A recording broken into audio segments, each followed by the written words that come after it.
puts up a tough shot. Bounces around. Goes in at the buzzer. Working it down to 2-1. A deep three. Oh! It's population. That's how you win a game. It's population. We hustle every day to find picks. You can tell us if you want to get rich. It's population. We robbing Underdog and PrizePicks. We the best in this biz. You ain't telling us shit. It's population. We love making money quick, fast. Cooking up a team card. The whole crew about to smash. It's population. We do it for the fam, so everybody let's cash. The dopest team you ever seen. Winning money, stacking G's. Bookie setting traps, but they'll never catch me. Some people get addicted like rats to the cheese, but I got one obligation to bring Johnny to his knees. Holding back the props till the morning he knows. They'll be fishing in the shack, plotting nukes with the bros. Only with craw, never reload. Underrated to my amigos. We go with honest, we seeking the bloods. We know when a fucking cheat code. Party that I'm sweating, it can't be good for my health. Some may call it making bets, I call it investing in myself. I'm picking props like stocks, population for the win. Got my sips in by the buzzer now, let the games begin. Unbelievable. Just classic. He did it. It's population. It's population. It's population. We do it for the fam, so everybody let's cash.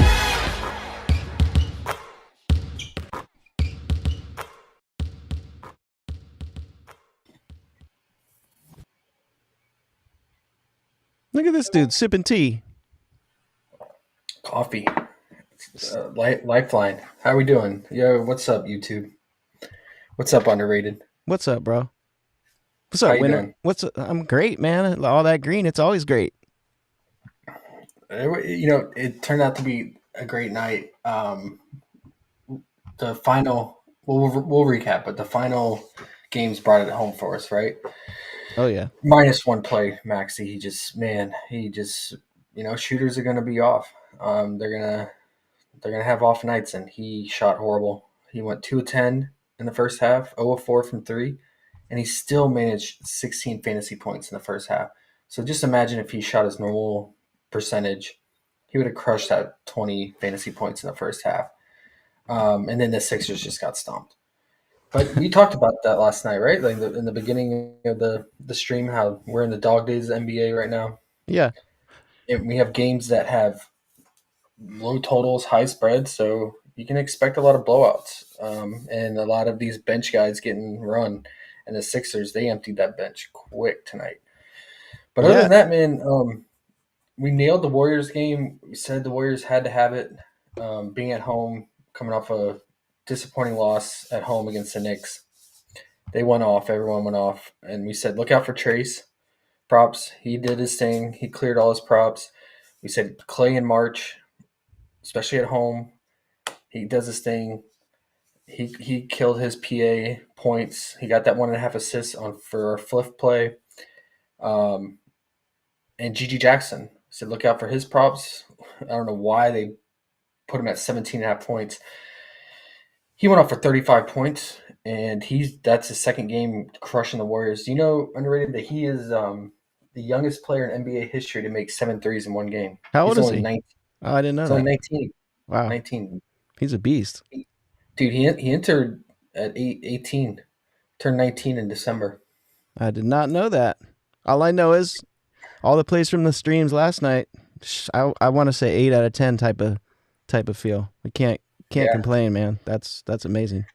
Yeah, and you know, Maxey was the big miss, and Duran. You know, we were kind of on the fence. We talked about his propensity to foul, and sure enough, he picked up 3 fouls and fell just short in the first half. So he's risky going forward. I mean, it's high risk, high reward with him because he's just such a monster on the glass. But yeah, he just can't stop fouling, and he picks up offensive fouls too, and just dumb fouls. So, but yeah, Maxey was disappointing, but everything else, man, everything else we talked about smashing. And shout out to Grady Dick. I was about to say, why the heck are people looking at this right now? What you got going on? You can never get enough dick, dude. Like he is. Whoa. Nug, what is he talking about? Nug. Lord, hell nah. Wait a minute. he played almost the entire first quarter and had 0 field goal attempts. And then he started trying. He's tried. He went 0 of 5. Then he went 1 of 7. And I think he finished the game 1 of 8. Got to the free throw line once. Finished with 5 points. Yeah, what a legend, man. What a legend. But enough of him. But yeah, one of our core plays we talked about last night. We like Chet and Nurk first half PRA, and we said look out for their fantasy, and they crushed their fantasy too. I think Chet cleared his first half fantasy in the first quarter. Yeah, Jazz, man, they just bleed fantasy to centers, and Nurk did exactly what we talked about last night. He had 11 rebounds in the first half, kind of what we predicted when we looked at the data. Smacked it. Yeah, I mean, he was kind of a sweat because Royce O'Neal came out and had a fake first half. He scored as many points as he normally scores in an entire game. He had like 10 points.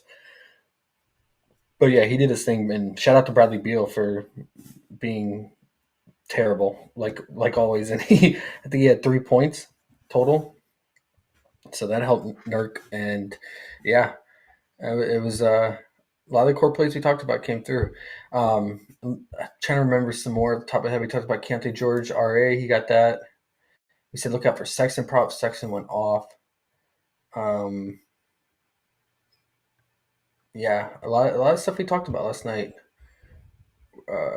was really good. And then I just want to mention I do EuroLeague every slate that it's available, and it's been pretty good. And nearing the end of the season, but yeah, if you're interested in EuroLeague props, definitely, and you're not part of the crew, come join. Usually do pretty well with it and stay on top of the news and know all the players. So yeah, it was a good day for EuroLeague as well. But you got anything else from recap underrated? Nah, we win and continue on. Let's do it. Let's find some more. All right, we got 7 games, I believe, tomorrow. Yep. And it looks a lot like the last 3 days, and it looks like NBA March, right? Low totals, high spreads. I mean, I think we got 4 teams on a back-to-back. So, yeah, it makes things even more interesting. But we got a lot of questionable tags, so it's going to be hard tonight. Yesterday we kind of had a clear path on who was going to be in and out. But tonight, man, like we got guys who've been out, possibly making a return. So underrated, I'm going to need you for some of these games. I'm loading it up. Where are we at? Pelicans Magic? Pelicans Magic. I think it's the lowest total. No, it's tied with the Knicks Nuggets. Okay.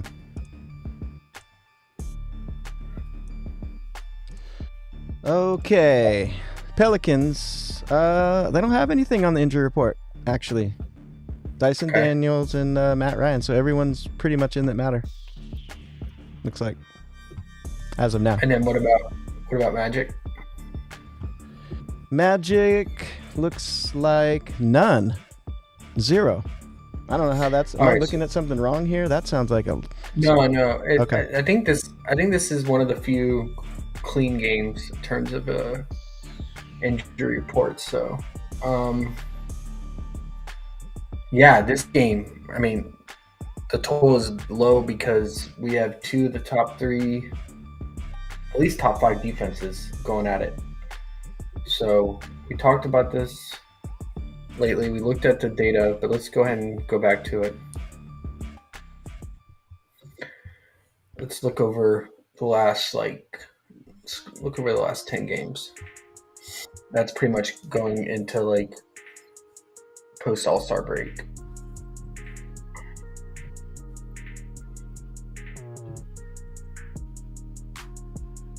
G-Man got a question too when you get a second. I think Jalen Green continues on the heater. Man, he's feeling himself, right? But you gotta look at who he's been playing lately. Okay, 1 second.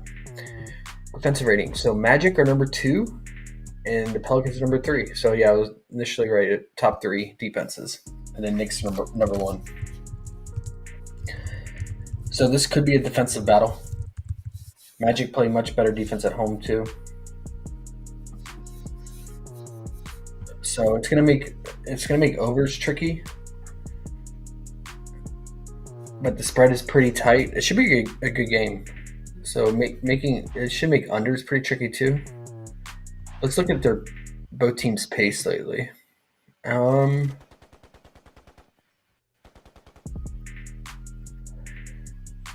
yeah, and Raptors right now are running the fastest pace. They're scoring most of their points on transition, and that's a big reason why they struggled against the Kings. I saw a stat that the Kings are right now number 1 transition defense, so not a good matchup for them. We got Magic bottom 6 in pace, and Pelicans are average, right in the middle of the road. So top defenses, slow pace game. I'm nervous about taking any overs here. Zion has been on one lately. He's really turned the corner. But in this matchup, it's not a good matchup for him. Rebounding, assist-wise. I don't think I can do it, guys.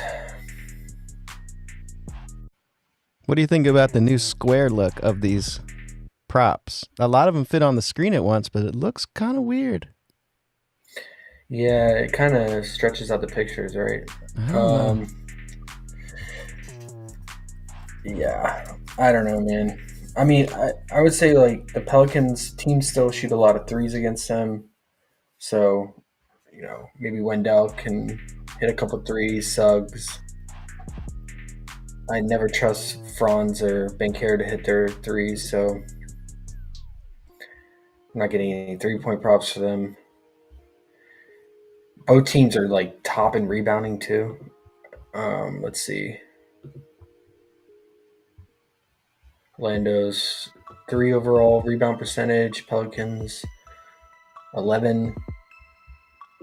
Let's check the team opponent. This is just not a good game environment for points, PRA, anything. You got a couple questions too when you get a minute. You don't got to change everything, but when you get a minute. I'm going to get to it. This game, I'm not feeling it, guys. So, Magic are allowing the least opponent rebounds. And the Pelicans are not far behind it. They're 9th in least opponent rebounds. Let's see, offensive rebounds. Magic are 2. Pelicans are 10. So not giving up offensive rebounds. They're not giving up, in general, rebounds overall. Let's look at opponent assists. Magic giving up the least amount of team assists. And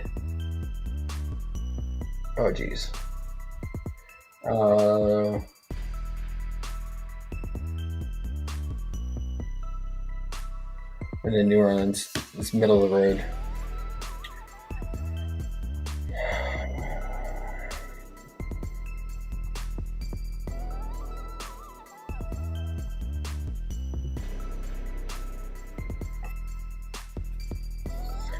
I mean, maybe.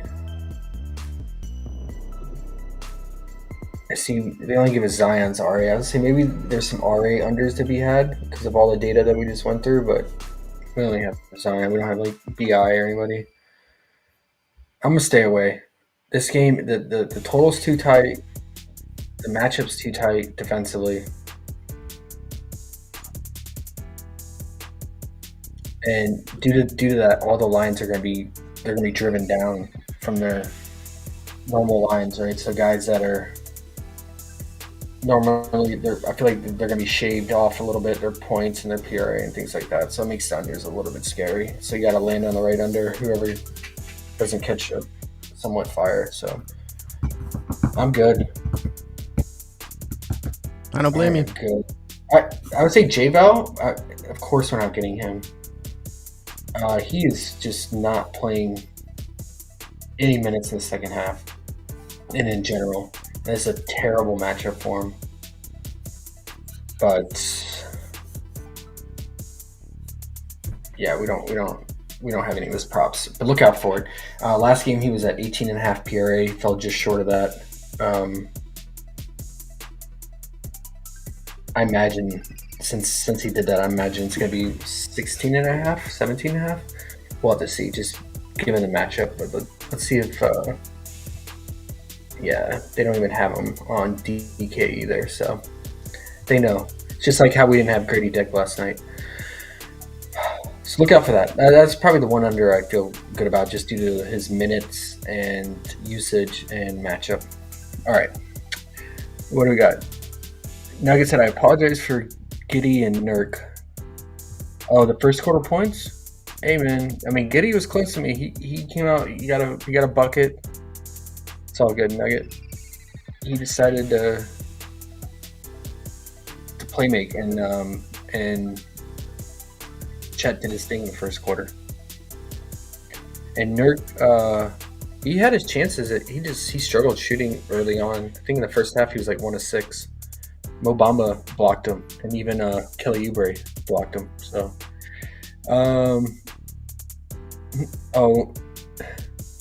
what's up, ADA? He said, Lord. Nugget said, Trace. Yeah, man, Trace. I like that kid. Warriors need him. All right, Jermaine, back to your question. We think Jalen Green continues on his heater. Do we have his props? Okay. It's a good spot in terms of 3-point shooting for him here. Chicago's still, still giving up the 3 ball. Right? In the top 2. Opponent 3-point made allowed. But yeah, shooter's gonna shoot. But you saw Maxey tonight. They can be on fire, and then all of a sudden they can go cold. So, I mean, just due to the matchup and his usage right now, let's look at his usage rate over these last couple games. But, I mean, he's had some really easy matchups, like cake matchups. He's played Washington twice. Spurs. Played the Spurs.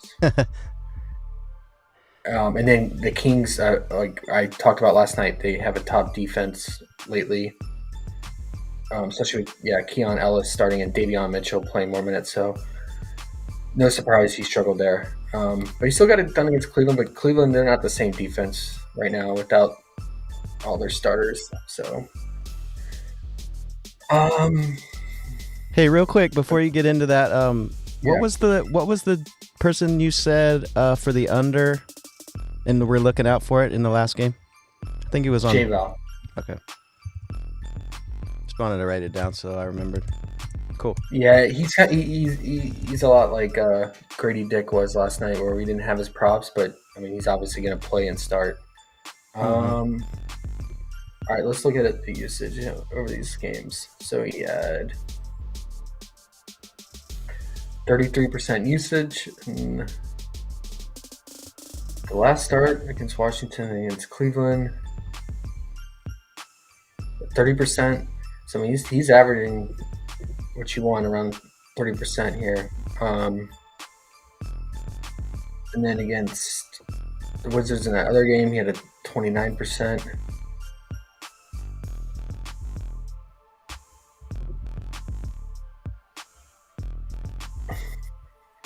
Yeah, so it looks like he's averaging about 28 to 29% here. Sengun also played in that Kings matchup. I forgot, that's when he got injured. So yeah, his usage was down to 22%.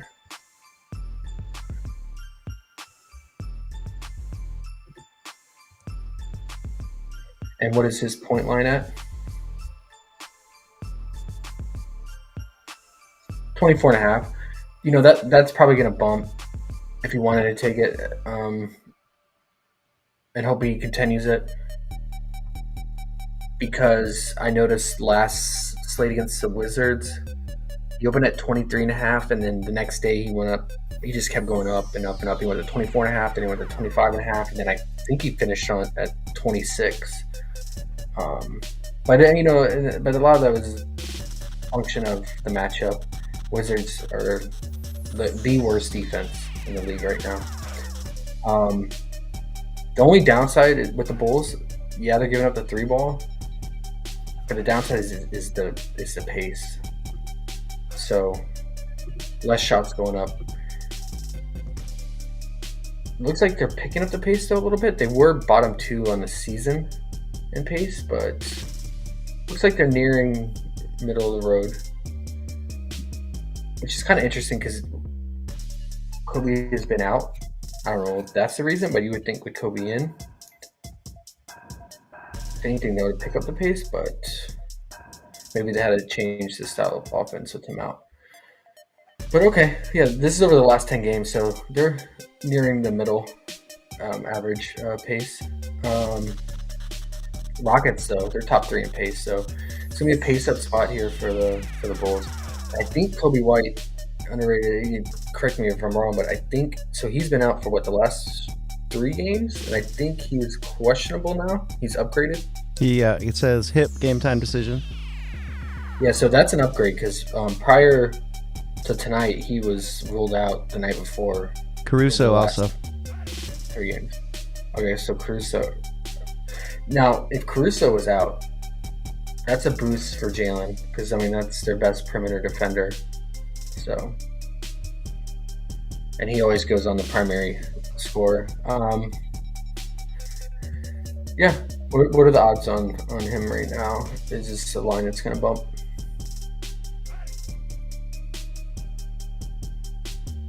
As of right now, no. But you know how the public, once they start jumping on it and seeing his recent log, that could definitely that juice could definitely change. Exclusive said Io's assists. Yeah, I think it really depends on Kobe White's status and Caruso. But let's look at let's look at the Rockets lately with this new unit, how they've been doing on backcourt playmaking.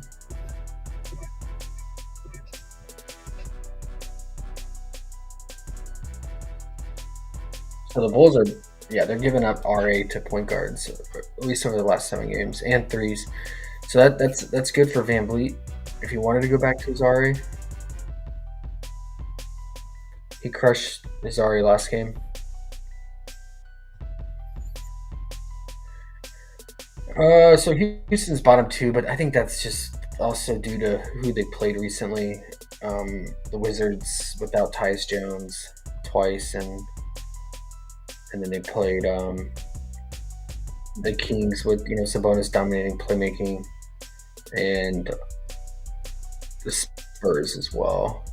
But we can't even take it to the 13 or 15, even last 15.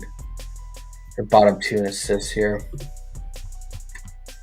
We can just look at the backcourt in general. Let's look at what against shooting guards.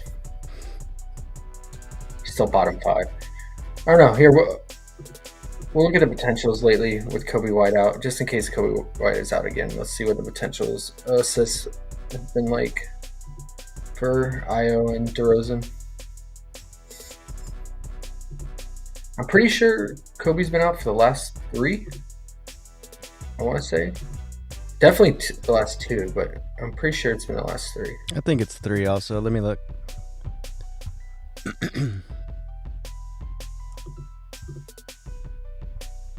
So I'll be honest. Okay, so it's almost this is the last 3 games average potentials. So it's almost an even split between him and DeRozan, mixed in with Caruso here. It's close to the 2-to-1 ratio that we like of potentials to assist line.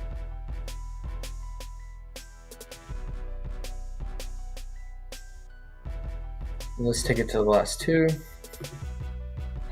Then let's figure out who they played in these recent games. So he had last 2, he's had 11.5 potentials, 9.5 assists. So that's good. And it's 3 games. Kobe's been out.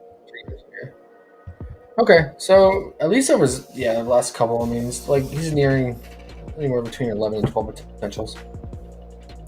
I don't mind it. I mean, especially if Caruso's out. But I mean, again, if Kobe White is back, he's going to eat into those potentials. We know he eats up a lot of RA. You could roll the dice and hope that Kobe sits out again and just take it now. But yeah, I mean, I would say either him or DeRozan. But yeah, again, you're choosing on both of them because they seem to be really splitting it and leading the assist potentials with Caruso mixed in too. So definitely interested in DeRozan's free throws. I mean, he's just been getting to line at a high rate, and the Rockets are still fouling like crazy. They're number 3. They've been pretty much top 5 all season, and then over the last 10 games, they're number 3 in free throw attempts allowed, and DeRozan is back to his normal ways of drawing fouls. So I imagine it's going to be 7.5. I like it better if Kobe White's out, but let's just take a look at his free throw volume. And then we'll get to other questions. Yeah, I mean he's been rock steady on his attempts. I mean 7, 11, 8, 17, 6, 9, 11, 7. I mean he had one dud against the Bucks, but the Bucks don't really foul that much. 19 against the Cavs. It's probably gonna be 7.5. But definitely consider it. What's the game total and spread on this?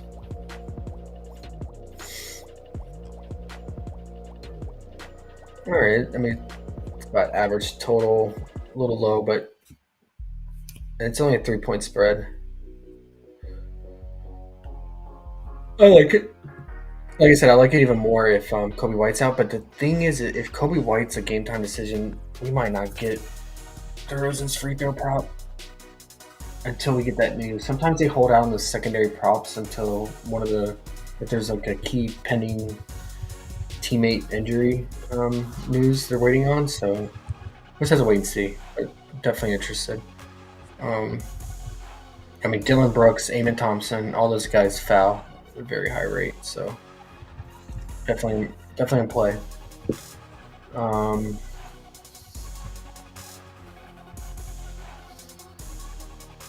And then why don't we have reach props?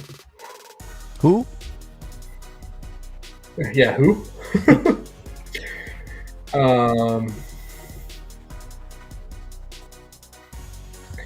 And of course we don't have Van Vliet's RA, but let's see what it is in the books. Is it 12.5 again? The last 11. It's funny you're looking at him. Did you see the last question? Or not question, but comment about Fred Right actually. over 3 threes on FanDuel -130 when I get it. Most books have it well over. Yeah. Zana, we were just looked at the data, and the Bulls still top 3 in 3-point made allowed and 3-point percentage, and it seems like in particular the point guards too. So Fred definitely can get it done. He took a back seat on his shot volume, especially 3-point shooting last game, because Jalen went crazy nuclear. So that could balance out tomorrow for sure. It seems like they really struggle against the point guard. And then if Caruso does play, I imagine Caruso will mainly focus on Jalen Green. So I don't mind that. It's at 3, so he needs to make at least 3 or more. Yep, 2.5. Yeah. If you can get it -130 on FanDuel, makes sense. And I think his RA at 11.5. And that's also -140. So same odds. I mean, we looked at that data too, right? It was for point guards. The Bulls were number one as of right now, but it could be a function of who they played over this last 7 games. Last 7 games is taking you back to about the start of March, first week of March. So this is pretty much covering the month of March, last 3 weeks. Giving up most rebounds to point guards and third most assists to point guards, and he's been crushing that. So let's take a look at his recent game log with Sengun out.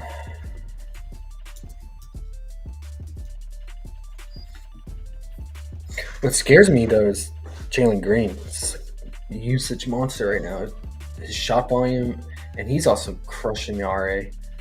His rebound's been crazy, man. But yeah. So this is recent games with whenever Sengun is out. So last 4 games in March, he has covered that 11.5 RA. So I might take a stab at it in the books. I don't know what it is on Fliff right now, underrated, but I'm gonna take a peek. Good old Fliffy. Clay came through. That was easy. yep, You got that at minus 110. that's was fire. yeah. 'Cause it was straight up single bet. It was what, minus 200, 215. 215 on there. 215. Yeah. Crazy. Oh.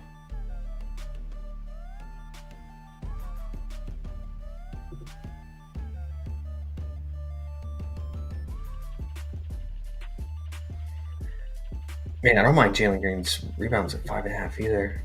Let's look at his. We need to look at. I need to look at the rebound chances.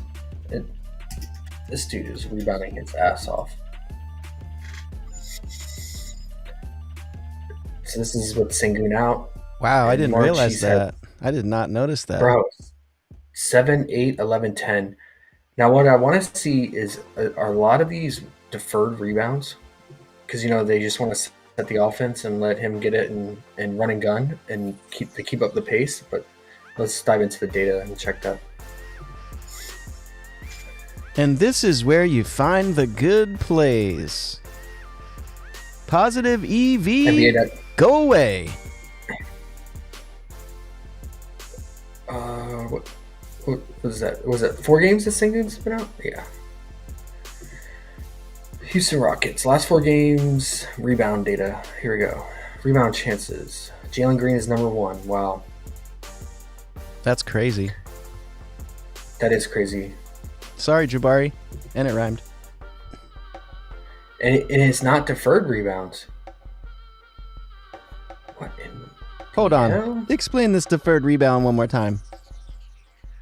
Please. Deferred is when it's usually deferred to a guard, but like especially the point guard when there's no defenders around to box out, and the ball is just the shooter will shoot, and then the ball is just kind of up in the air, and there's like say 3 defenders standing around it. The centers and power forwards will just move up and let the point guard catch it to set the offense. So they Correct just me if defer it. I'm wrong. I've seen them do that with Steph a lot. Am I wrong? Yeah, a lot of point guards. Okay. Yeah, and depending on the shot too, like they say there's shot turnovers where like someone takes a bad shot, and the offense isn't set, where there's no one down low to get the rebound, or offensive rebound chance. So then that lets the defense get a deferred rebound to the guard, who then sets the transition to score in a fast break, and they call those shot turnovers. So a lot of those are those are deferred rebounds to the guard, and that creates a fast break. But it looks like he's not. It's not even deferred rebounds, dude. He's just leading in rebound chances. He's hungry. That's great. That's crazy. What you're looking at there. And then also, why is Grady Dick right behind you? Oh, he's the GOAT, man. All right. Making sure. I was wondering, because we can really see him good right now. That looks funny. All right. Dude, yeah. I think in one step, I think I'll take one Fliff play, or if you're using other books like FanDuel, DK, whatnot, I think I'll take Van Vliet's RA in one, and then another one I'll take Jalen Green's rebound. I won't do them in the same one. They could both get it done, which they both have been, but I just don't want to have negative correlation there. Do you like Jalen Green's RA at all, or just the rebound? I mean, if he does what he did last game he finished with 3 assists, but he was not looking to pass. He was just chucking. Okay. It just depends if his shot's falling or not, right? So let's look at the potentials for the Rockets. I'm glad you brought that up. I wanted to look at that. Let's look at the last 4 games of Sengun now. So his rebounds are -160 on Fliff, and Sengun. I'm sorry, not Sengun. Van Vliet is -155 for that 11.5 RA. So both of those look nice for the trick. Yeah, and I think Okay. similar values, so it makes sense to split them up in separate injuries. Green, Zana said Green has been a wagon though he's been playing the Wizards and might have Cruz on him tonight. Yeah, that's what I mentioned earlier. Got to take his scoring with a grain of salt lately, because he's played the Wizards twice and the Spurs. So some of the best matchups you can ask for backcourts. But the Bulls, they do give it a 3-ball, but you're relying on him to make his threes. But the rebounds, That's crazy. I mean, that seems like that's steady. So I'd much rather rely on him snagging those boards if he continues to do that versus him making his threes. So, but Van Vliet, I mean, here's the potential assists over the last 4 games with Sengun out. 17 potentials. He's averaging 10.8 assists. No one else is close to him in potentials. Yeah, Jalen Green's only 4.5. So I still like Van Vliet's RA. What's his assist stat? Is it 7.5 or 8.5? I'm gonna guess 8.5. 8.5 if you sum the under. Okay. Yeah. Wow. So Jalen's all the way down to 2.5. Still, I know it's tempting, but it's not worth that juice. I mean, based on the data, I mean, he could definitely get 3, but just looking at those potentials being at 4, because he's just chucking. And then someone asked,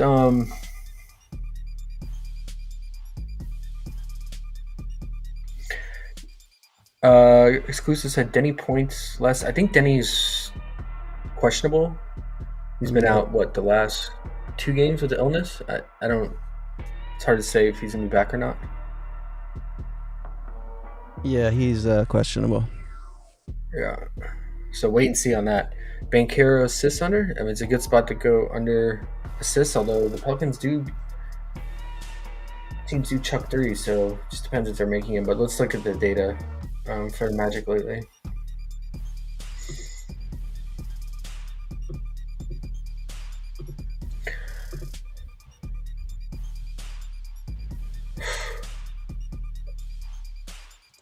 He's definitely crushing the potentials, so which makes sense. I mean, he's the primary ball handler. They don't have a true starting point guard, so he's always bringing the ball up. It's just a matter if the guy's making a shot or if there's a secondary pass. Is it assist 5.5? It is. Exclusive. Due to the matchup and how good Pelicans are rebounding, I'd maybe consider the RA under, and especially with how much rebounding Wendell is soaking up. If you wanted to go incorporate the under assist with that, it might feel a little bit better. But let's just look at the rebounding lately for Orlando. They can be weird. Franz has random spike rebound games, and other games he'll just have 2 or 3. So their rebounding is really weird. So let's look at the data. Yeah, see Franz leading in rebound chances lately, and then Wendell. But look at Banchero, man, 6 rebound chances. Yeah. And his RA is 12.5. Is that on PrizePicks? Yeah. Is it? Okay. But it fluctuates, man. Like some games, I mean, like the average, if you take it back to like 5 games, it's like 10 rebound chances. I imagine he'll be around, range anywhere from 10 to 12 rebound chances. So, Decent play. but he needs to get, he'll need to get 6 rebounds and 6 assists to burn you, right? And it's not a good RA spot, which we already went over. So, what's the odds on it? Minus 135 on Fliff. Under. Which would be what? Minus 120 normally? Yep. Yeah.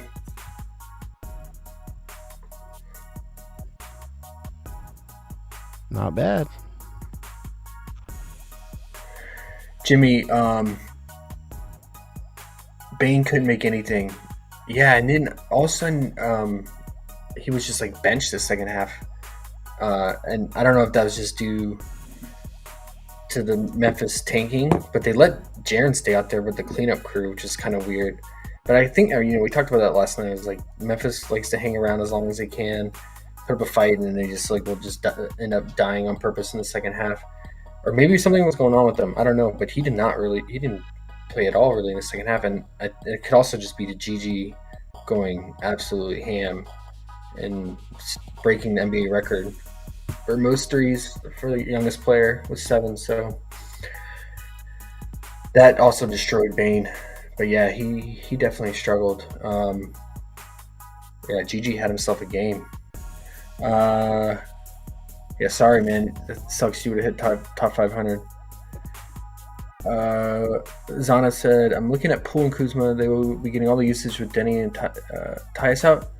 So, Tyus is, I think, confirmed out, but I think Denny is upgraded to questionable. He was out the last 2 games, so wait and see on that. And then Kuzma, is he technically questionable? Because he's been out as well. Who's that? Kuzma.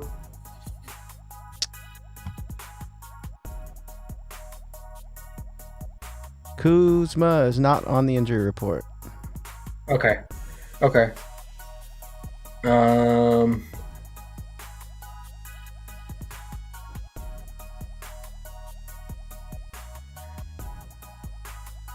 Yeah, I mean, he says the Kings Wizards 2 high-paced teams. Yep. And the game could be a cash cow. Yeah, I mean, the Kings are on a back-to-back, so maybe the Wizards can hang with them long enough.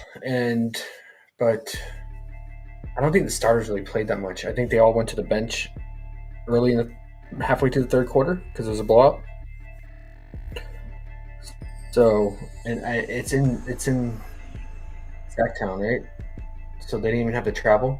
Oh no, that's right. They had to travel. They had to cross the border from Toronto. I forgot they're on the road trip, and then now they're in DC. So, yeah, it's a lot of players say it's hard traveling back and forth from Toronto back to the States or vice versa. So, yeah, maybe being in DC, the Kings can put up a good fight here.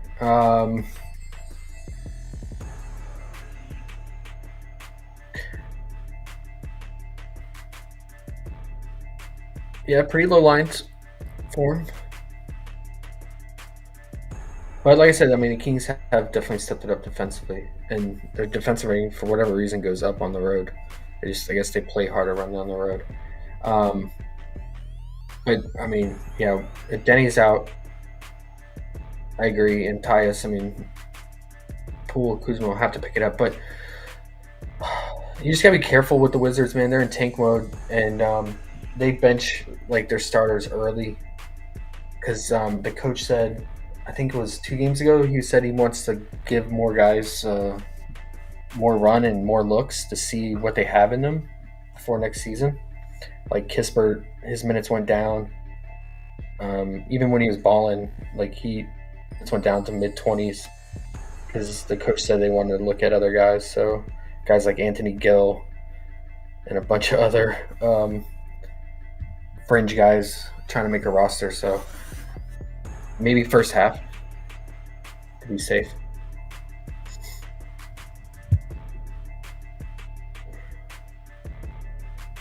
$11.5 is pretty low for Kuzma. And then if Denny's out, you can go to his PRA because he should have to pick up the rebounding, but it's a tough rebound spot against the Kings for sure. Pool's pretty low though at 13 PRA. So I get it. Yeah, if you were about to blow out for the Kings, I would definitely consider the first half. And for the same reasons I mentioned with the Wizards tending to bench the starters early in the second half. Like, who would you should put in your lineups?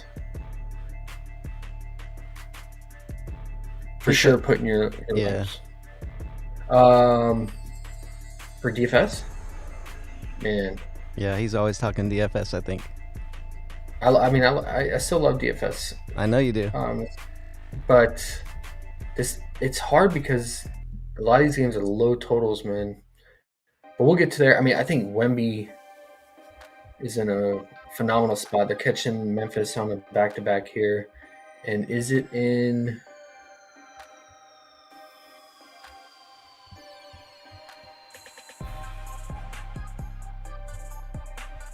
Is it in San Antonio or is it in Memphis? I imagine it's in San Antonio because I think Memphis is on a road trip, right? DK doesn't even have the game lines up for that. They don't, do they?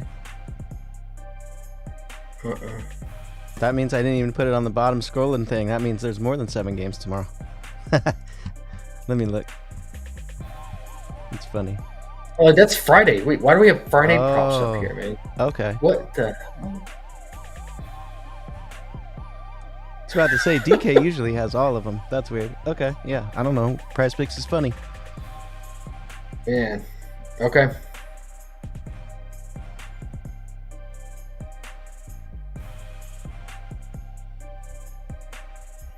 Yeah, maybe we can find some DFS plays once we get through the rest of the slate. Is Kuz the center again? I think it depends, right? Because Rashawn Holmes is back. He's been playing pretty well, so they don't necessarily have to go to Kuz at center anymore. But maybe they want to have Holmes come off the bench again. They like him coming off the bench and run Kuz, but I think he has to play center because of Sabonis. Holmes is questionable too, I think. It looks like for illness. Who? Rashawn Holmes. Oh, it's a revenge game for him. That's a shame.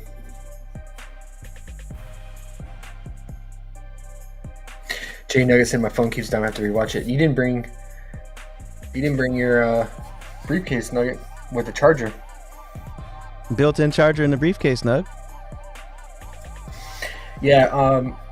It sounds like Holmes is questionable, but if he's good to go, then yeah, I think he'll start and maybe he gets some revenge here. But it's a tough matchup against the Kings. But I mean, Sabonis, you can definitely beat him offensively, but in terms of rebounding, it's gonna be a tough spot for him.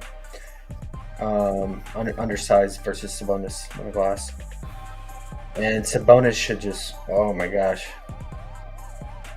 absolutely feast because centers versus the Wizards. Just rolled his first half again. We talked about it last night. His first half PRA. We talked about the Raptors. Now he gets second primo matchup against the Wizards, who never let down versus centers, no matter who it is. Did they give us his first half? They did. Yeah, 23. Hey, it's even 0.5 less than today. Yeah. What's his? I mean, it's good. Everything, scoring and rebounding, right? Yeah, I mean, just roll with it again. He didn't. I'm pretty sure he left the court midway through the third, so he barely broke a sweat today.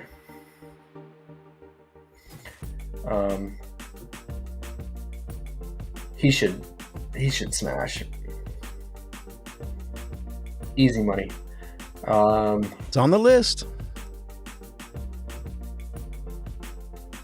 And then you can split it up, and if you're gonna do a couple cards, do Fox in the other one because it's a great spot for Fox too. I mean, it's the Wizards, man. It's a good spot for everyone, but I don't play Keegan Murray or Harrison Barnes over, so I'm good on that.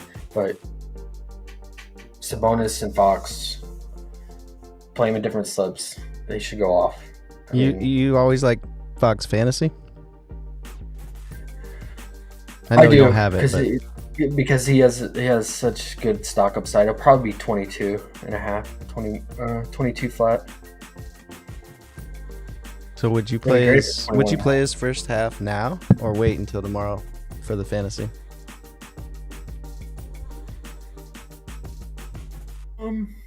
We seem to not play Fox the night before, as a rule. Play what? We seem to not play Fox before they give us fantasy usually. Yeah, because I mean, his RA can be really affected by Monk. I would even consider Monk too in this matchup. Ew. I know, but it's the Wizards, bro. They are the worst defense. I got a sound for that. That's a Bunk Monk sound. Bunk Monk. He did his thing today.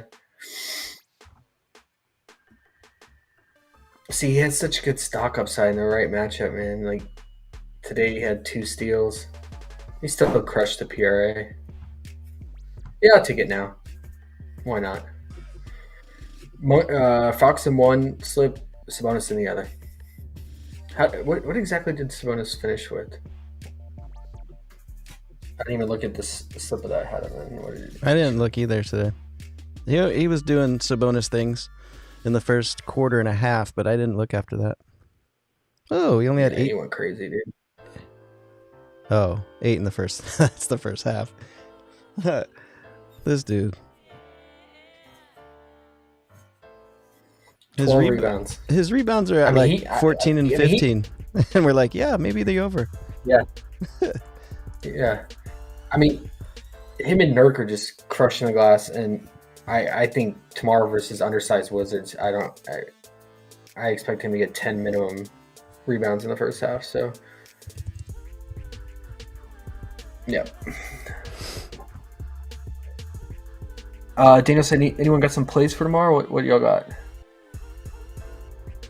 So far, really like the Kings here. First half props, because potential blowout. It's the Wizards. And then probably gonna have to go to the Mavs next, because they're catching Utah on a back-to-back, and it's Utah, another team we'd love to attack. And of course, we don't have Gafford's first half PRA.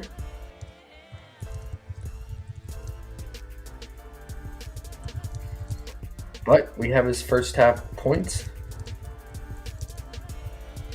Centers versus Utah, man, they crush. Big reason why we like Chet. I'd much rather have his PRA, but his fantasy is going to be top priority. He should rack up the stocks here. So I think his first half fantasy has been sitting around 14.5 or 15. Should get that. I mean, you could consider the full game, but I imagine the spread's pretty high because it's in Dallas. Utah's on a back-to-back. Markkanen might be back. I think he might have sat out on the front end. That could help him. But I think I saw some questionable tags for Utah. There might be some potential guys sitting on the back end. And Utah is kind of one of those other teams that are getting to that point where into the season they're going to start shutting guys down and guys being in and out, main guys. So, you know what's crazy? I've noticed PrizePicks is still giving us first half in times where it's actually an advantage for us. You know, it would seem like they'll start taking them away in times like these. You know, like so it's pretty crazy. They actually let us do that. That's where PrizePicks actually gives us that good value. Those first half plays. Mm-hmm. Mm-hmm. Except they're holding out on Dallas first half PRA. Let's see if they give it to us by the time in the stream. We'll come back to that. But I mean, yeah, Gafford's first half PRA, Luca's first half PRA. I know Luca kind of let the world down scoring wise for the taco.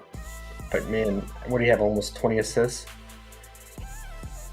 Yeah, I mean this is a phenomenal assist spot for him too. Yeah, he had 16. 16, yeah. He just struggled with his three ball in that game against the Spurs, but Utah, they give up everything. 10.5 assists. I mean, I could see him having 10 plus easy here in this matchup. It's just a matter of how long the game goes for. But yeah, I'll take a stab at Luca's first half PRA and Gafford's first half fantasy. Let's see if we get Gafford at 9.5 first half PRA tonight. I'll take a stab at that, but I'm gonna hold out for the primarily for the fantasy. Let's see. Okay, yeah. So I mean, he's even money line 19.5 PRA. So if PrizePicks drops the first half PRA, we should get it at 9.5. Because they typically will just cut it in half and post it. But maybe they're catching on here with the Mavs and they're in this matchup. So maybe they're holding out because they're trying to adjust the lines appropriately. But we'll see. Great spots for the Kings and the Mavs here, especially first half. And then someone asked, agree, triple double is a stretch when the spread is plus 10 for the game. Yeah, Azana, for sure. Cam Thomas points over? Man, he's been balling, right? He's been carrying the team. He's been really productive in the first half too. And they're catching Milwaukee on a back-to-back, and Milwaukee's defense has not been good at all. I mean, we saw Peyton Pritchard and Derek White in the backcourt destroy him, especially whenever Giannis is out. I don't know Giannis' status. I mean, he was out obviously today, but I don't know if that was just because they rested him on the front end. But He's out. He's out again? Okay. He's out here, so, yeah. Big boost. For Cam Thomas here. Let's look at his first half usage. For whatever reason, he's just popping off in the first half.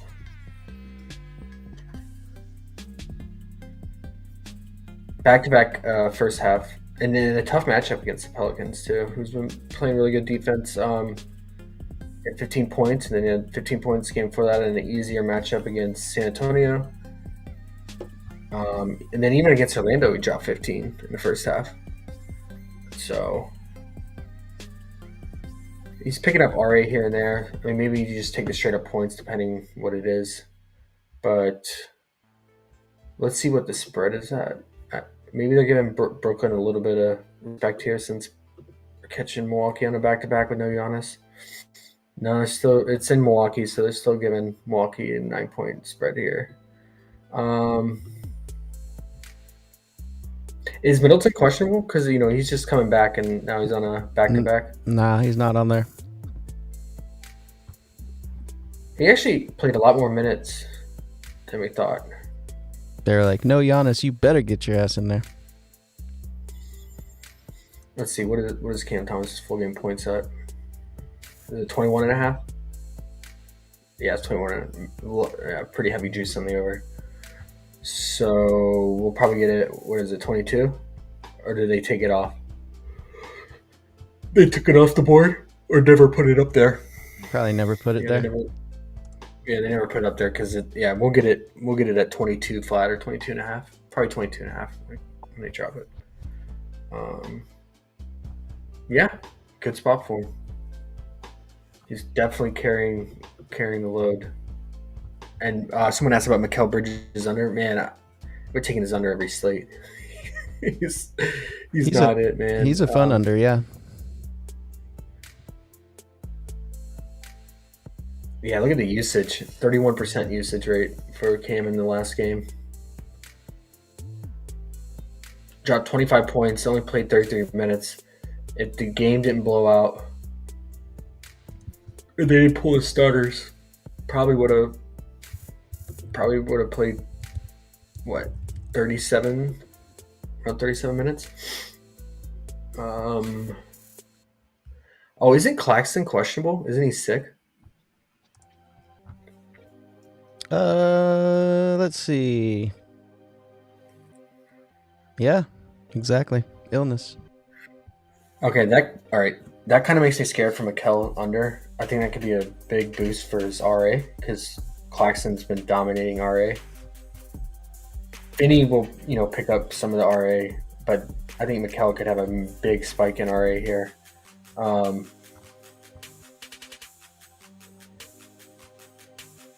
Because Dayron Sharp, I mean, he'll pick up some rebounds, but he's not all that. Curious to see what his line's going to be if Claxton's out and he's starting. Matt said Middleton was limping at the end of the game. Oh, that's good to know. Thank you. I missed into that game because I switched over to, I think it was the end of it. It was like the start of the OKC game. That's good to know, Matt. Appreciate it. What else did I miss? Did you guys like DeRozan's points versus Houston? I liked his free throws. DF the God. Rockets top 3 in shooting fouls, and he's been just crushing his free throws. But with that said, if he's racking up the free throws, definitely consider the points. I think it also depends on Kobe White's status because he was upgraded to questionable now. But maybe even if Kobe White plays, maybe he's on a minutes limit because he's been out for almost 2 weeks. Nikola over points.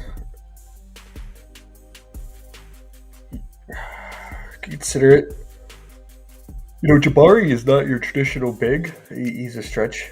He's a stretch when he plays center. He's a stretch big, so he can definitely stretch out with Vooch and guard him on the perimeter. I think that's why Wemby struggled against Jabari all season. I think Wemby had 3 games against the Rockets when Jabari guarded him and had less than 20 points because he just really struggled from outside shooting. Because Jabari, with his length and wingspan, he can cover the perimeter pretty well. So I think Vooch will have a hard time scoring from the perimeter if Jabari can stay out of foul trouble. What else did I miss?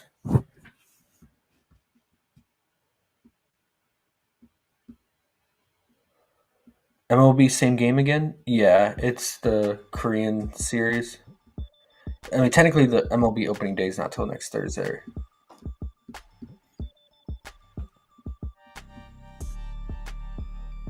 Okay, I think we got all the questions right. Daniel said Pierre, I think he'll be the leader. For Cam Thomas? Yeah.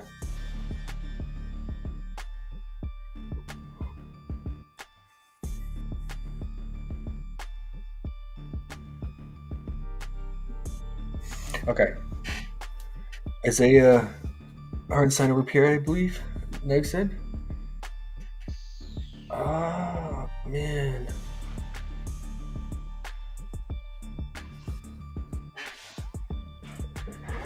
Yeah, maybe he picks up more minutes because of Vooch's size. But whenever he checks in, he's going to be going against big Drummond. So it's hard to rebound against Drummond. He might struggle on the glass, and he's already not a great rebounder. Had to think about that one, Big Nug. Man, these Friday games are messing me up, dude. I'm going to have to go off for this.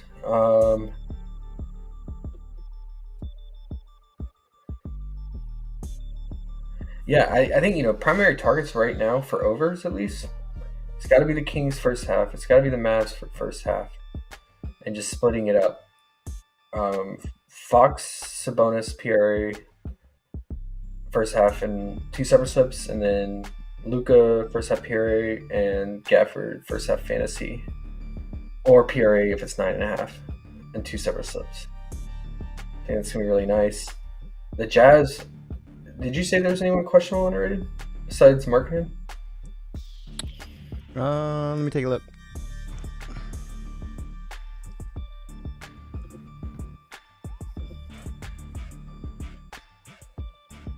Clarkson. Oh, we got it. Oh, Gafford's 10 flat. Shucks. Markkanen and Clarkson questionable.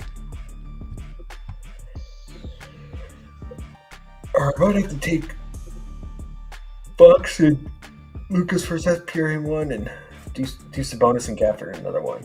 Pair up the centers with each other and guards with each other from the same games. It's just marketing. Clarkson also. Oh, he's upgraded to questionable because he's been ruled out every slate. Mm-hmm. Well, you know on RotoWire how it says game time decision? I guess I'm just assuming, is that how they do it? Just questionable from that? Yeah, actually, I think I saw that he was upgraded, yeah. Okay. But we can't even mess with Utah right now.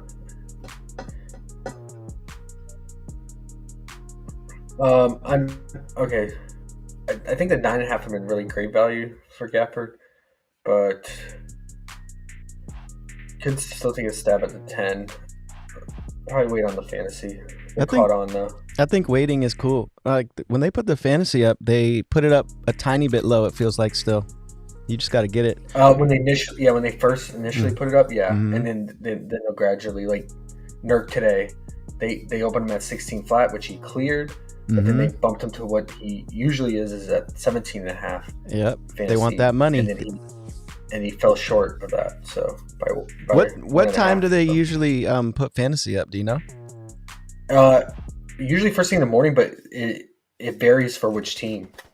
And I think a lot of it's due to injury news. So if there's a team that has like at least one main questionable tag or multiple questionable tags, they won't give the fantasy for that team. All right. Because you can get an advantage if you have some inclination or some knowledge on one of those players being out, then you know that's increased usage, increased minutes. So then you can factor that into your you know what would be so sick if they had, maybe they already have this, but imagine if you could do stuff like this and you were like, I know I want Gafford's fantasy tomorrow, and you could set up a little app or something that would notify you when his fantasy came on the board, and it would just, you could just pick which ones you wanted. That would be sick. Yeah, I agree. Get a little notification on your phone. Beep, beep, emergency. Gafford fantasy, 14, That'd be dope. Yeah.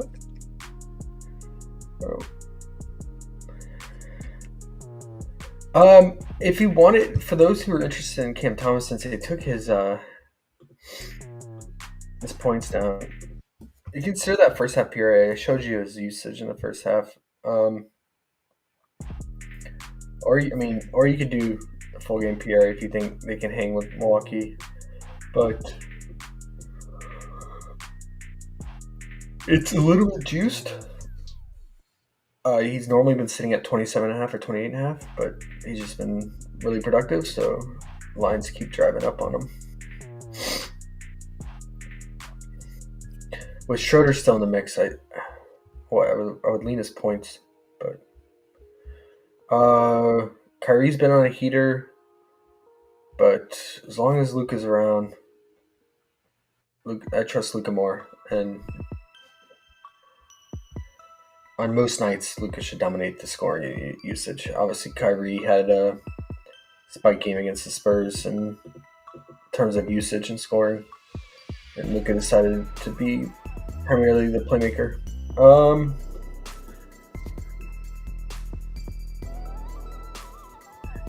Azana. He said Hartenstein is like the second best defender behind Rudy as a center. He is. The Knicks. We just looked at the data, right? The Knicks overall as a team are top 2 defensive rating, and top rim defense too. So Hartenstein is definitely contributing to that. And yeah, just imagine when Mitrop comes back too. They're gonna have two solid rim defenders. Jokic under PRA. Yeah, you know what's weird about Jokic lately is like he's not playmaking. I don't know what's going on. I know Jamal is picking up a lot of the playmaking, but let's look at the potentials. What did he have last game? I feel like it was like the third quarter and he had 0 assists, but I might be wrong. That last game. And he's saying he recommends the Action Network app. I've heard of that too. I'm gonna check that out too. What is it? I'm not really sure 100%, but I know one dude I watch who does like spreads and stuff for NBA games all the time. I just listen to him in the background a lot of times. He's on the Action Network, and he's always talking about that. Download the Action Network app. So it sounds like they got some good shit on there. Oh, it requires premium access. Okay. Yeah, look at Jokic's playmaking. It's not what we're used to seeing. He had 2 assists in that Minnesota game, but I mean he was going off scoring. But and in other games, even in a prime match against the Spurs, he only had 5 assists. He's really picking up the scoring lately.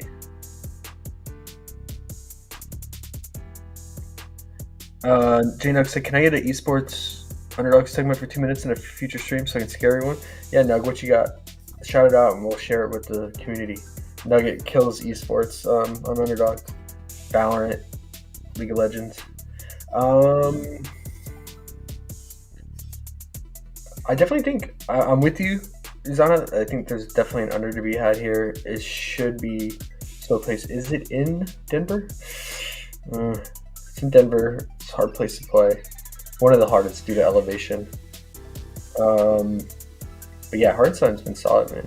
Let's see how he's fared against Hartenstein. 2 international bigs going at it.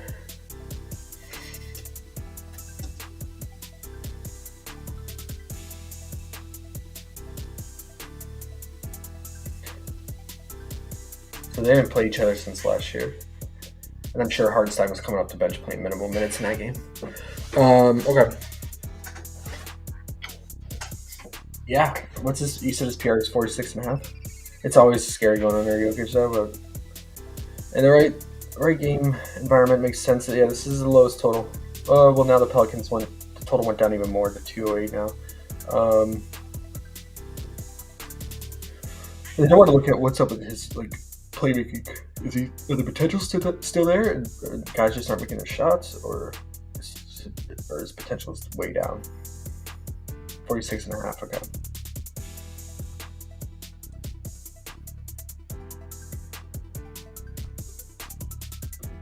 Let's look at his potentials. At least the last game. I want to see why he only had 2 assists.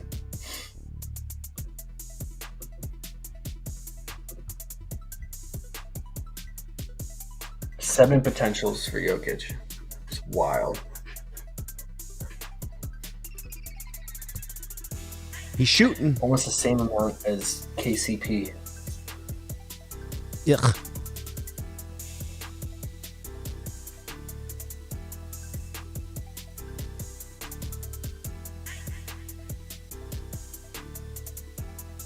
I see you thinking over there. Yeah, I was just debating, is it better to go with his RA under? If he's gonna continue scoring like this, or is this just like a recent phenomenon and he's gonna go back to Jokic ways and 10 plus rebounds, 10 plus assists? It's just, it's not a good rebound or assist spot for him. And for people who just got on here, that is Grady Dick in the background. In case you wondered. It is. Or a legend. Let's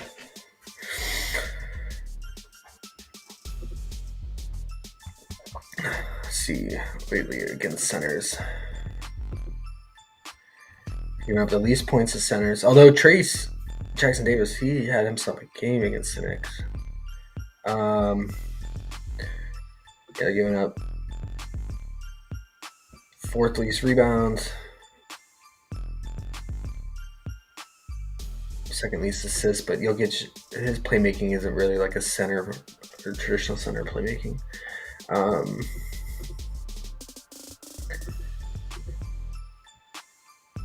Yeah, I think it's worth trust your gut on that, Zana. I think, yeah, it should be a slower pace game, low total.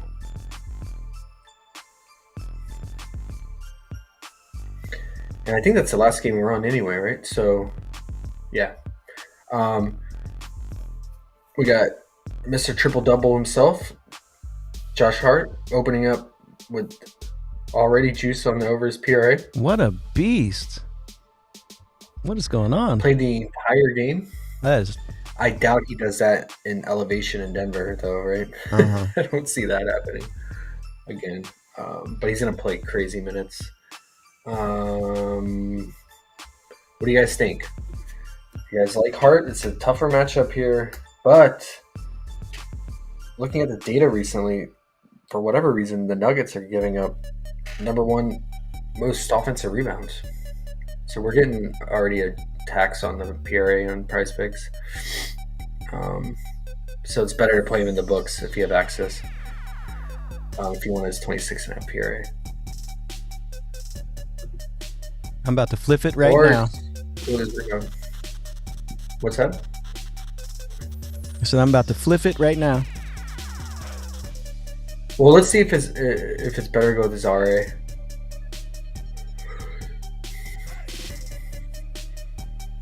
I mean, it's just like if he's gonna play that many minutes, he's falling to rebounds and assists here, but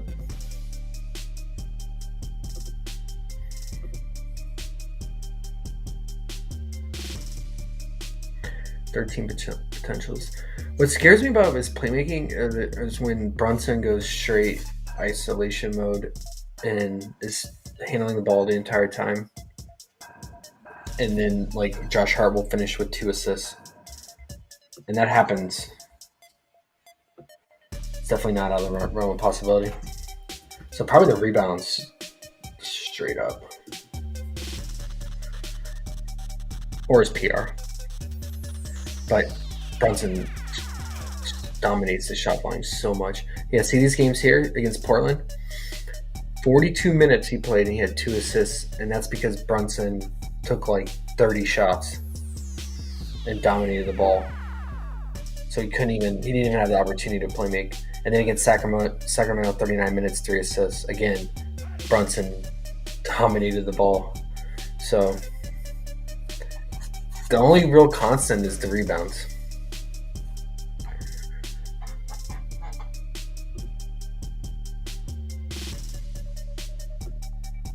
And they're at 10.5, like he's a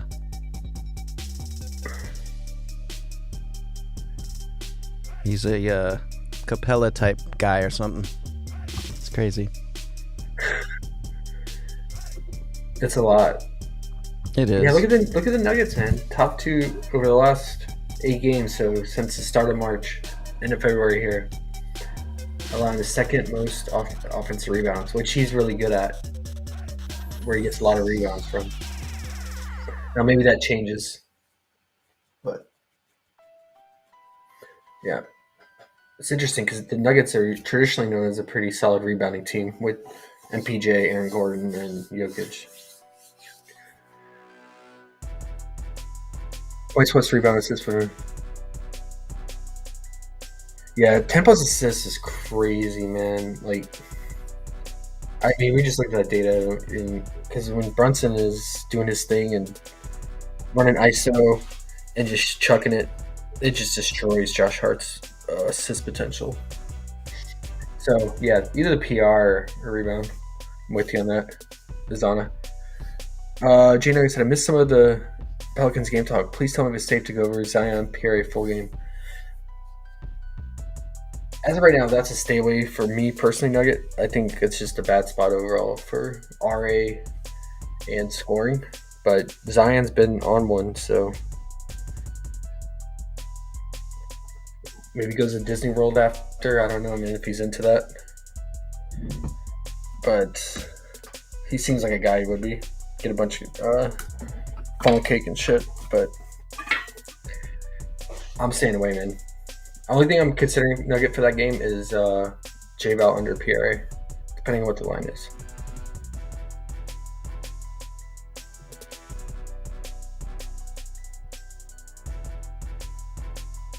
Yeah, we don't even have his PR.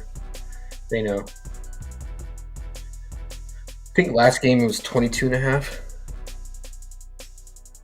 Probably it's going to be the same once we get it. Anything else we like from this game, guys? I mean, Brunson's shot volume is absurd in usage, but what is he at now? 28.5. Man, he just keeps going up. I mean, he's been at like 26.5, and then he went to 27.5, and now we're at 28.5.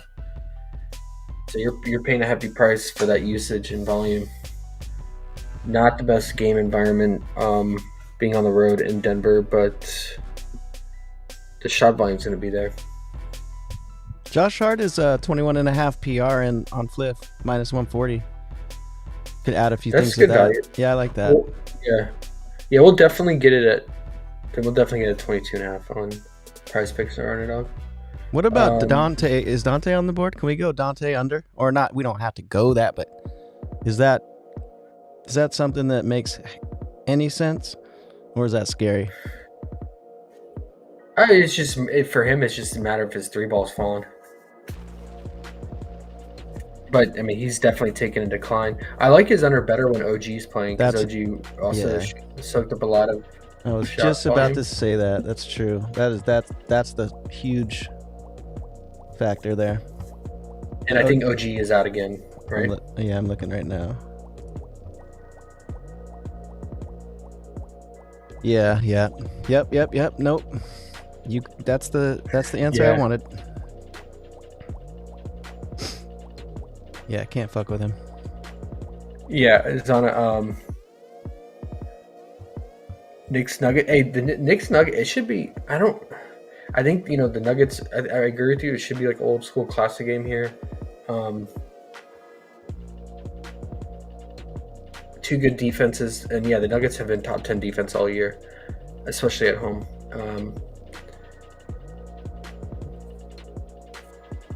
And I think this should be a good game. I mean, I think Vegas is given the edge to the Nuggets just because they're at home and they play so well at home, and a lot of players say it's like one of the hardest places to play at because of not only the elevation but just how well the Nuggets play at home. So Vegas is just giving them that advantage, 9-point spread. But I think it should be a good game. I mean, it all comes down to Brunson, how he's doing scoring wise. So if he's way off, then maybe it's a tough climb for them.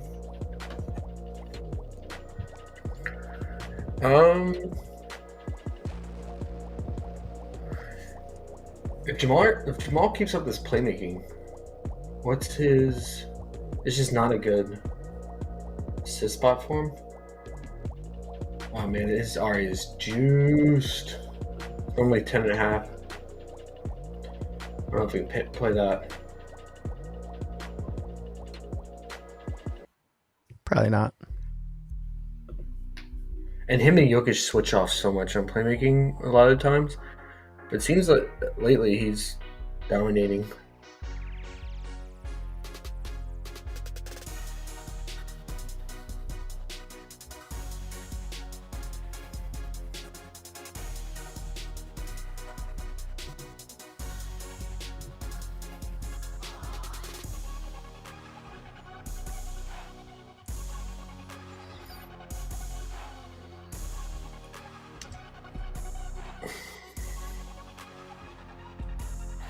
I'm just looking through the games for potential dunk props to look out for tomorrow. I'm not seeing anything off the top of my head that sticks out.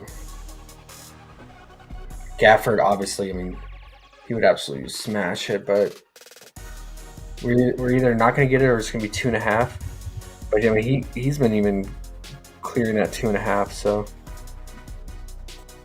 I would say that's probably the main one to look out for. I'm happy for Gafford, man, being on Dallas. It's fun. It is fun, but it's kind of redundant. Him and Lively are very similar in their style, where they're just like running gun athletic centers who just catch lobs and now they have two of them, so they can foul extra.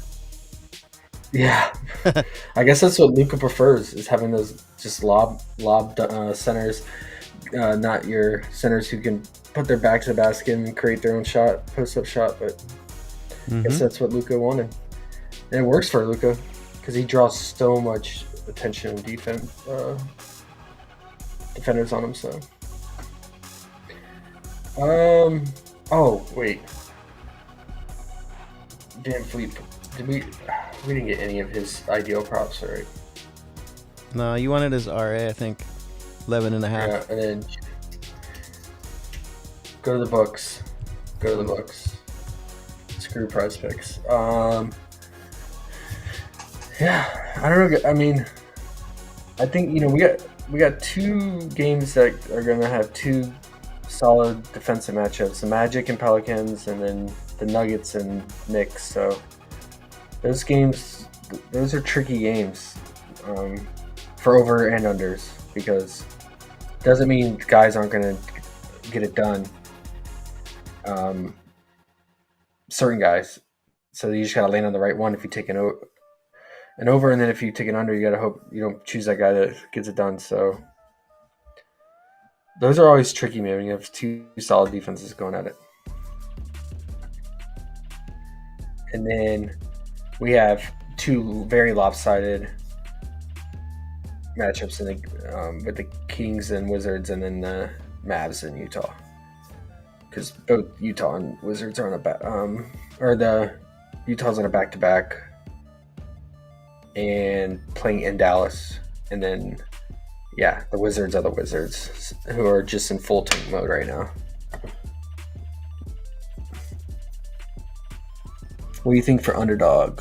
Aiden says for Underdog, do they have that many different lines? Let's see.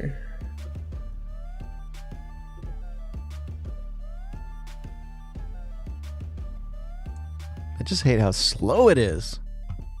That's why I never open it. It It's sucks. so slow. Ugh. It's terrible.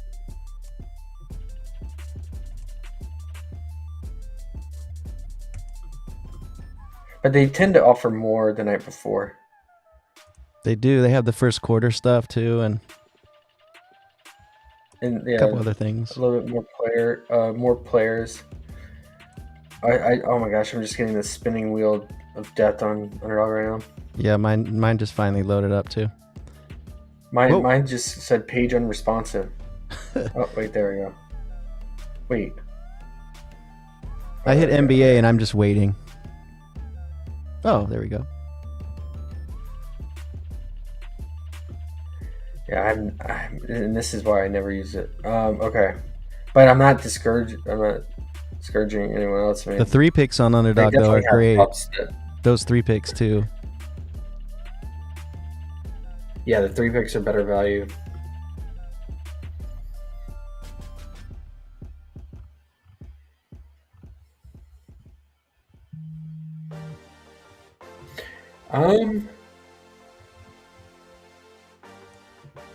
I'd be interested in maybe the guy under RA.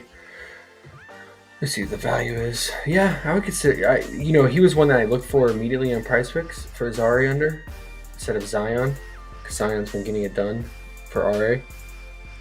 It's minus 135 right now for the under. So They have Van Fleet's RA on here. It's 12, but not 11 and a half. But we're not going to get it at 11 and a half.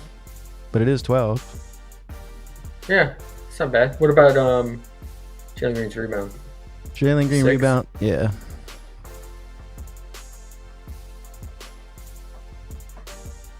That's a little scarier. Needing 7.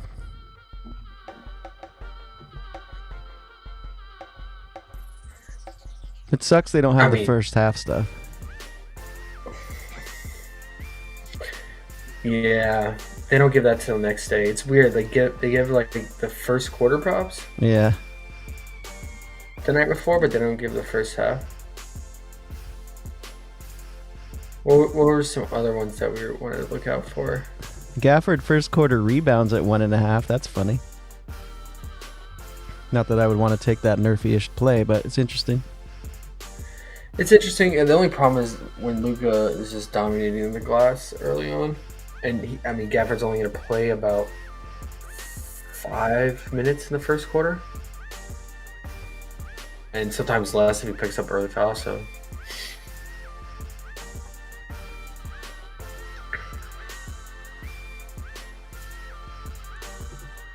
Remember we used to go under his assists all the time when he was on Charlotte? Oh yeah. There was a 2.5, I think, though. Even It was, yeah. they got Josh Hart RA at 15.5, rebounds 10.5, blah blah blah. No PR though. No PR? Yeah. Mhm.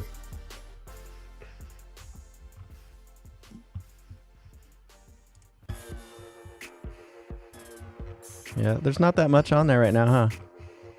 Looks like even less players.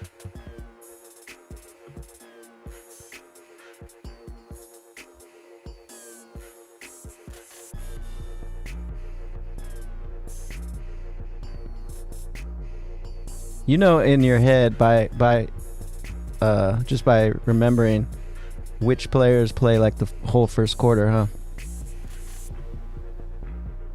Or a good amount. Which player is what? Play the whole first quarter when you're looking at first quarter props. For tomorrow, it's guys like Luka play pretty much the entire first on most occasions, and then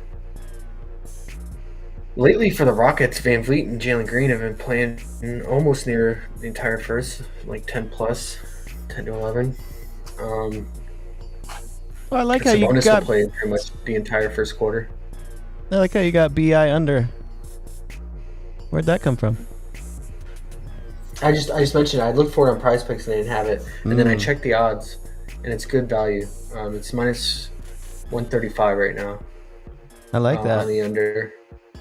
I like that a lot against Orlando. Yeah. That's a good one.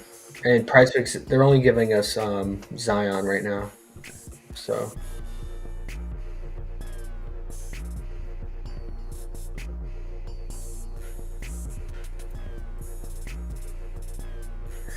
Pretty much everyone has under RA or juice on the under because of the matchup on both sides.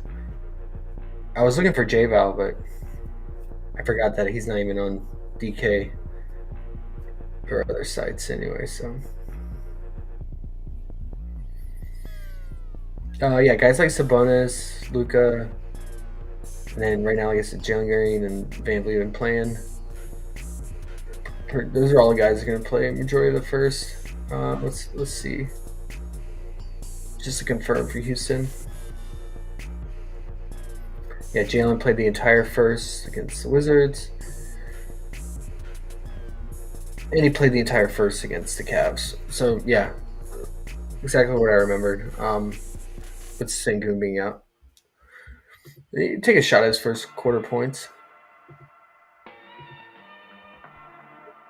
That usage. Sheesh.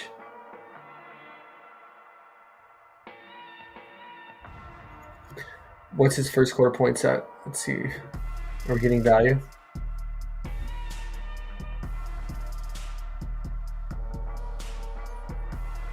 $7.5 on DK, minus 130.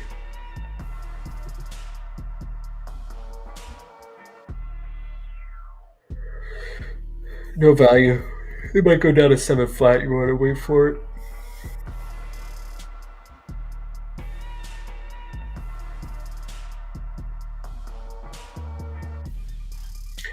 Heyman, it's not bad value. It's minus 130 at 3.5. I could move.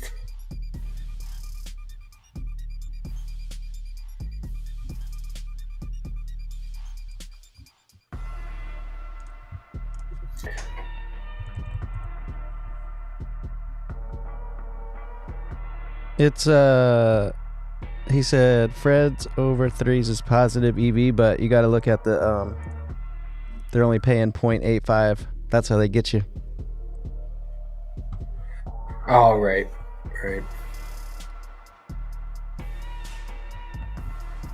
So it's actually negative EV. That little underdog trick. If you're into EV odds, I mean, Dante's at minus 140 for 4.5 points on the over first quarter. Underdog will probably take that down. Whenever it gets like a first quarter prop gets over like minus 135, around minus 140, Underdog will just remove it. And sometimes they'll just bring it back juice, so they won't even bring it back. They're tricksters. But those 3 picks are Actually, if you find three good plays, they pay out good. Mm-hmm. Those three that look decent too, you got there. Yeah, Dante. Oh man, I don't know if you want to trust him. I don't know why. True. I don't know why there's that much juice on the over, with Brunson being in the mix and Brunson playing. I think he's another guy who plays pretty much the entire first. I take it I back. guess he hasn't. Him and I like the other two plays. I don't like Dante though. Just too risky. I mean, the shot volume's there, but it's all from three majority of the time. So you need him to hit essentially what 2 threes.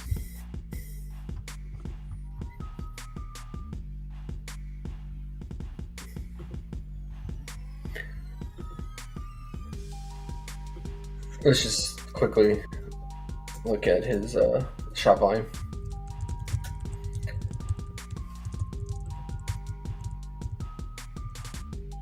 In the first quarter. Oh, come on. Stat muse. Let's figure out why there's juice.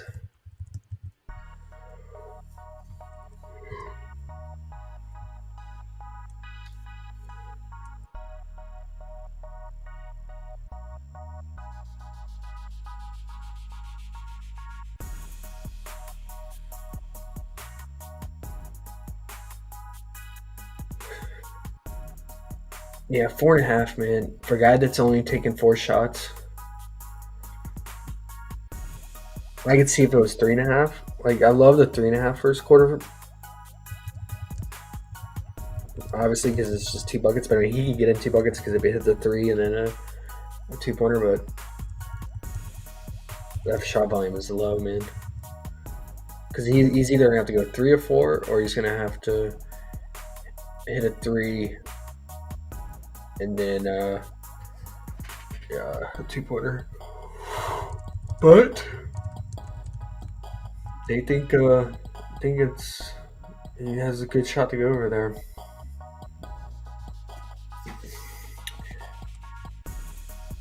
I was honest, I didn't know they started doing that on Underdog. Oh yeah, they started the first quarter and then they started doing the first half lines too. But the first half lines don't come out till later in the day, tomorrow, or the day of the slate. I thought he was talking about the 0.85 payout. Oh, is that what you're talking about? I don't know. Either way, I answered that part. They started that around the same time. I feel like they started the first quarter stuff too.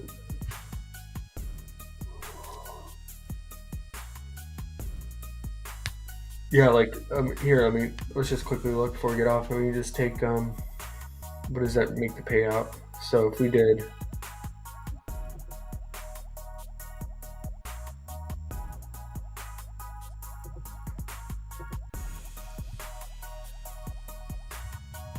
So, I mean, it's still better value than PrizePicks, right? Because even with that, 3-pick is 5.1x, so that's even a little bit better than a 3-pick on PrizePicks, which is just 5x, right?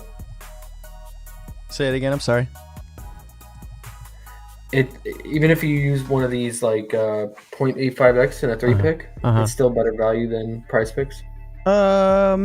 Probably, yeah. 5.1. There you go. Yeah, 5.1 versus 5 on PrizePicks for 3 picks on PrizePicks. Terrible value. Terrible. Never do those. But yeah, so that's kind of cool. I mean, if you find something that has really good odds, and if you want to make a 3-pick, if you just want to throw in one more play and make it a 3-pick instead of the 2-pick on Underdog, still better odds than PrizePicks. They always, you know what I noticed is every single one of these fantasy apps, Underdog, PrizePicks, Hot Streak, Parlay Play, they all do it the same. So that 0.85, that would just be a little bit worse. You know, actually, when you put 3 together, it's better than PrizePicks, but it's a little bit worse than books every single time. Yeah. But just in terms of parlays on non-book Sure. book sites. Yeah.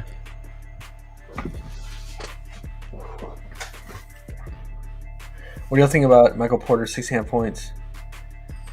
No, okay. What are you talking about? Taco over Deaths on Underdog? Oh, okay.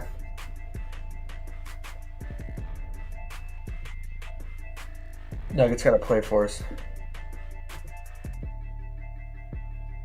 I want that link, Nug.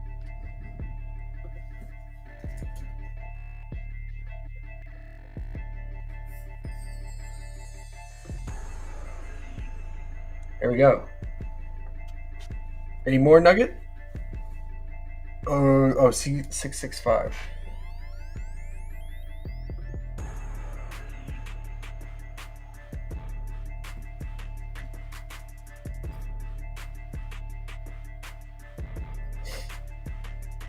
Screw Taco. He said screw Taco. But you don't want Taco anymore? I don't know. I think that means he doesn't. Screw. All right, so if you do $20 with this 4-pick, I'll get you 178. Or if you take out Ingram, for worry about him getting just over, $20 will get you 107.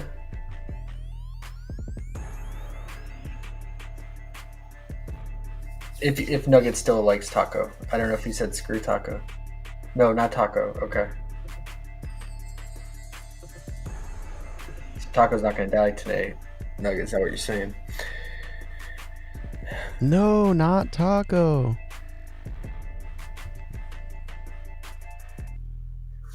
Okay, Zani said I only use Underdog for fantasy drafting. Yeah. The fantasy drafting is pretty cool.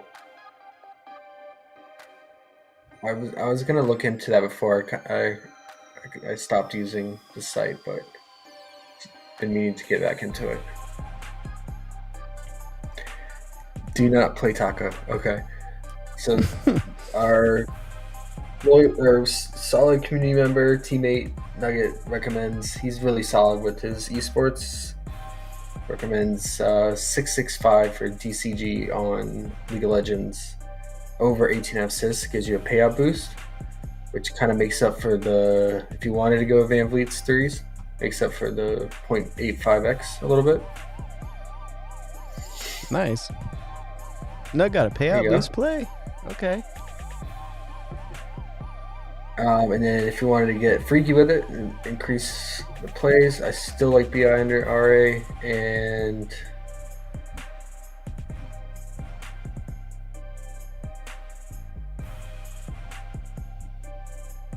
we talked about.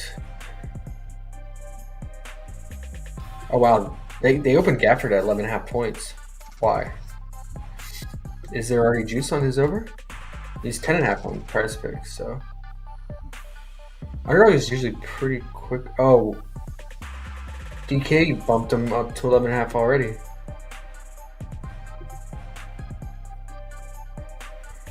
All right, guys, there's some value there. If you wanted it, or you can just take his first half points too. But yeah, I mean, his minutes are split down the middle with Lively, so he usually plays about 12 minutes in the first half, 12 in the second half, 24 minutes total. So it might be better to take the full game. It's probably going to bump because it already bumped on DK and it already bumped on Underdog.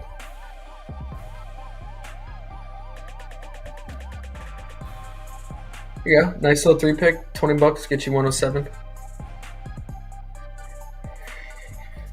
Do not play. I'm gonna play Taco Nugget.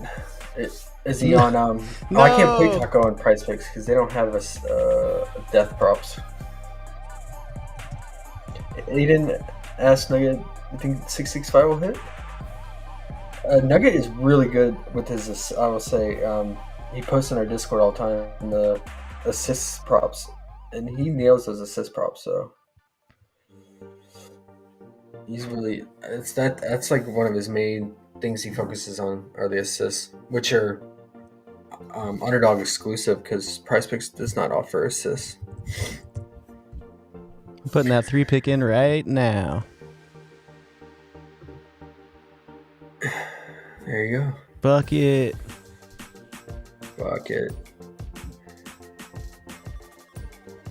And then back to PrizePicks. Like I said, we split up Luka, split up Gafford, first half props. I mean, you can even consider Gafford could get those points in limited time too. I mean, because he already plays limited minutes. Like I said, 24, 25 minutes, even in a blowout.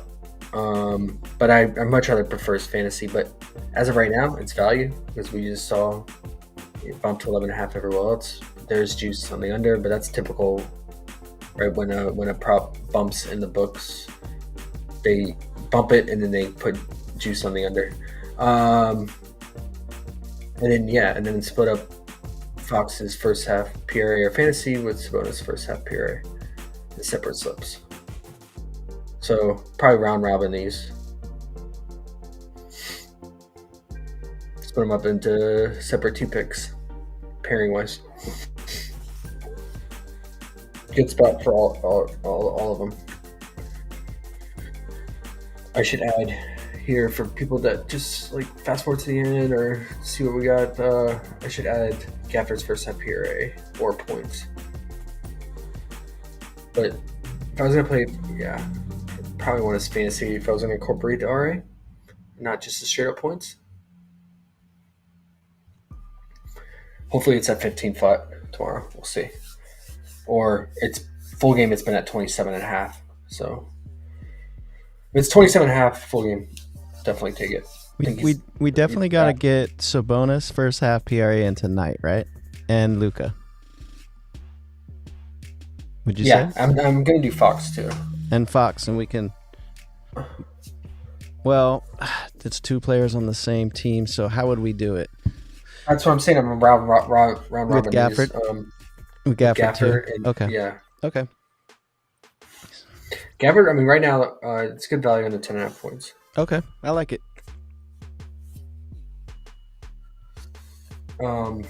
Did they already...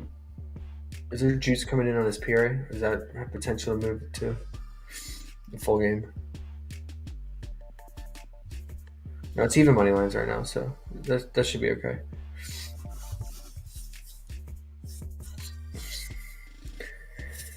Like I said, I believe, and I'm flapping my wings. Nug is always flapping, man. He never loses hope. Appreciate it, Doug. I love it. Thank you for the plays, man. And if I still played an Underdog, I would trust your initial gut on Taco and take his over deaths. I think he's gonna die tonight. Alrighty. I think that's it. Is there anything else already?